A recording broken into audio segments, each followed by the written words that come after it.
Good morning. हमारा आज का टॉपिक है निबंध लेखन। इसे इंग्लिश में ऐसे राइटिंग कहते हैं।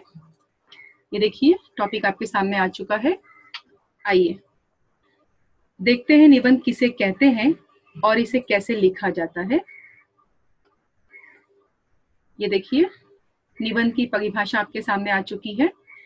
अपनी देखी सुनी और अनुभव की हुई बातों को जब व्यवस्थित ढंग से क्रमबद्ध लिखा जाता है तो उसे निबंध कहते हैं। अर्थात अपनी देखी, जो चीजें हमने देखी है, सुनी है, अनुभव मतलब फीलिंग, जो हमने फील की है, तो हमारी देखी सुनी और फील की हुई बातों को जब हम व्यवस्थित ढंग से यानी कि प्रॉपर लाइन वाइज हम लिखते हैं उसी को निबंध कहा जाता है। क्रमबद्ध का मतलब होता है लाइन वाइज। तो निबंध का मतलब हुआ कि जो चीजें हमने सुनी है, देखी है और फील की है, जब उन्हें हम लाइन वाइज लिखते हैं उसी को हम निबंध कहते हैं। कहते हैं निबंध में कई विषय आते हैं, यानी कई टॉपिक का समावेश होता है। एज पर महाराष्ट्र बोर्ड के हिसाब से स्टैंडर्ड 9th और 10th के लिए निबंध 7 अंकों के लिए पूछा जाता है। तो हमें कम से कम एक से ज्यादा यानी कि कम से कम अगर आप 1.5 पन्ने लिखते हो यानी कि 1.5 पेज निबंध लिखते हो तो आपको अच्छे अंक प्राप्त होते हैं।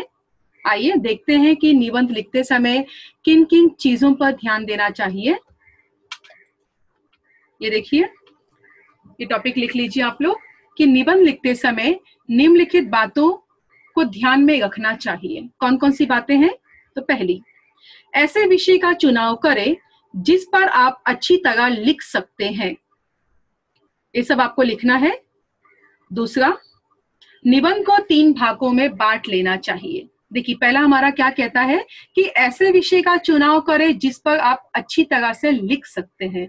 तो कहने का अर्थ है आपको ऑप्शन में 2 और टॉपिक्स आते हैं, उनमें से आपको चुनाव करना रहता है। जो भी विषय पर आपको लगता है कि आप एक से ज्यादा पेज लिख सकते हैं, आप उसी विषय का चुनाव कीजिए यानी कि उसे सेलेक्ट कीजिए और उसे अच्छी तरह से लिखिए।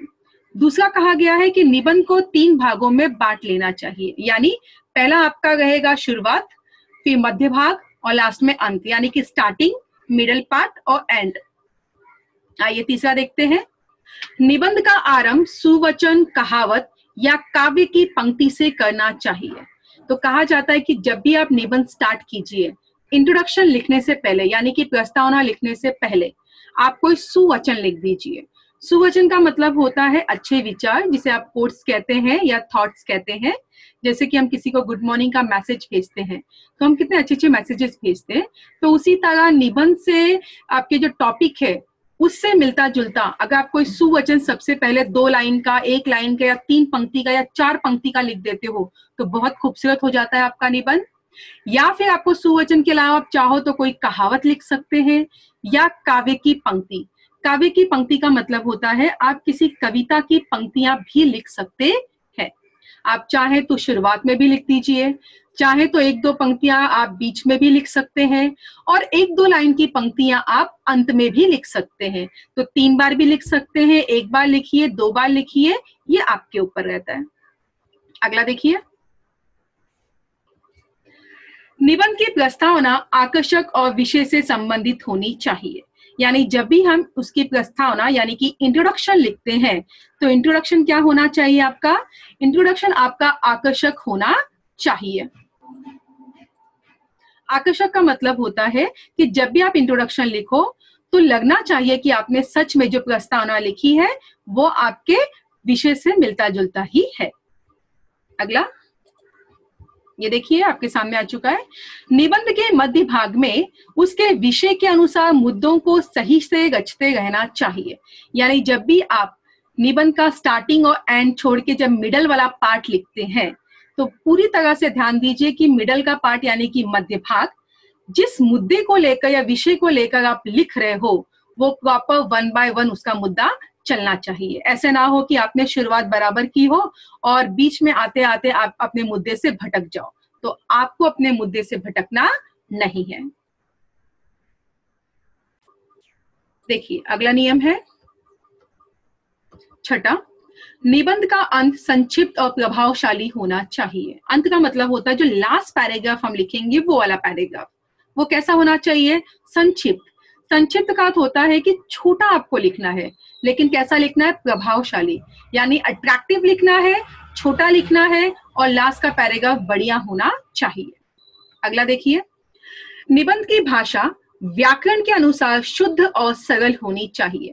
यानी जो भी आप हिंदी के इस निबंध में लिखेंगे वाक्य या शब्द, वो शब्द शुद्ध होने चाहिए व्याकरण के अनुसार और सरल होने चाहिए। ठीक है। अगला, सभी वाक्य सरल और स्पष्ट होने चाहिए। यानी आपको जो भी वाक्य लिखना है या जो भी वहां पे आप मुद्दे लिखेंगे वो एकदम सिंपल होने चाहिए और अच्छी तरह से समझाए हुए होने चाहिए। अगला, 9वां, निबंध में विराम चिन्हों का उचित उपयोग होना चाहिए। कहते हैं जब भी हम निबंध लिखते हैं तो हमें विराम चिन्हों का उपयोग करना चाहिए। अब आप पूछेंगे विराम चिन्ह क्या होते हैं? तो विराम चिन्ह का अर्थ होता है कि जब वाक्य खत्म हो जाए तो आप इंग्लिश में इसे फुल स्टॉप बोलते हैं, तो हम पूर्ण विराम बोलते हैं, यानी कि वो डंडी वाली मात्रा।